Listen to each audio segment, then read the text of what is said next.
Hello, Psych2Goers, welcome back. What do you think of when you hear the word depression?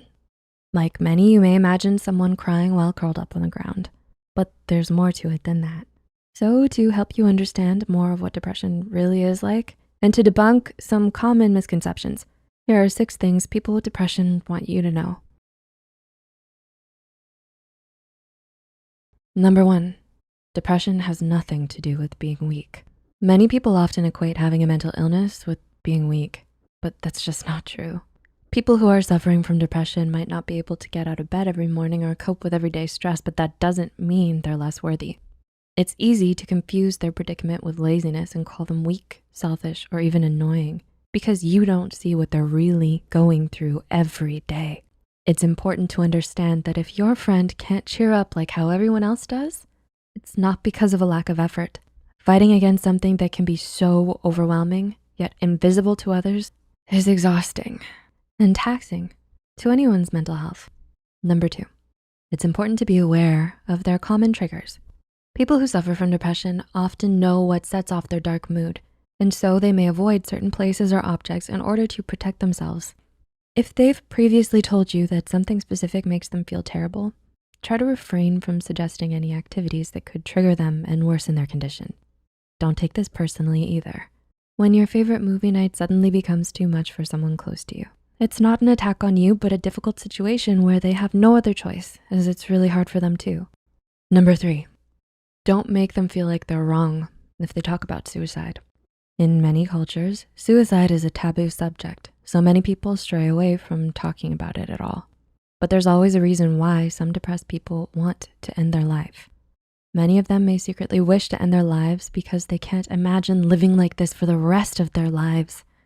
Yet, that doesn't mean that every suicidal person wants to act on those thoughts or that people should avoid bringing that topic up.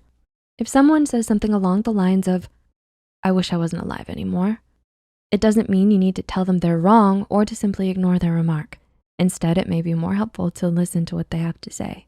If you or someone else are feeling depressed or contemplating suicide, please remember that you're not alone. We've added a list of suicide hotlines in the description below. Please use them. Number 4, do not compare sufferings. Many people often make the mistake of comparing one person's emotional pain to another's physical pain. However, one is caused by a chemical imbalance in the brain, while the other is caused by an injury. When you question someone's pain by saying things like, "I felt just as bad before and I got over it. You can get over this too." Or, "You should stop feeling so sad. You don't know what real sadness feels like." You're not being helpful and may only be contributing to the stigma surrounding mental illness. Depression isn't something people decide to have.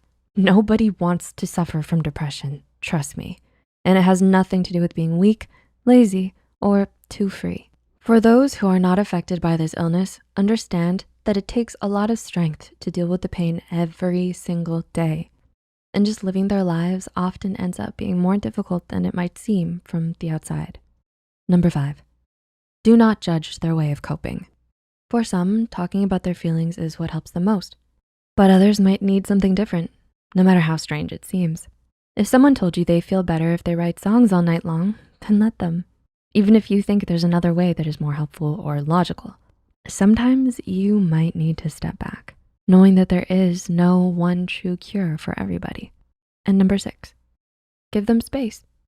No matter how much someone likes spending time with others, it can become mentally draining for someone with depression when there's too much social contact, such as gatherings and phone conversations. You might find that they need to be alone in order to regain some of their strength. This doesn't mean that they're withdrawing from the world or that they don't like you or don't want to engage with you anymore. Instead of trying to push them into hanging out or talking with you constantly, respect their wishes and give them as much space as they need in order to come back full of energy and ready for whatever's ahead. What are your experiences with people with depression? Let us know in the comments below. If you found this video helpful, be sure to like, subscribe, and share this video with those who might benefit from it. And don't forget to hit the notification bell icon to get notified whenever Psych2Go posts a new video.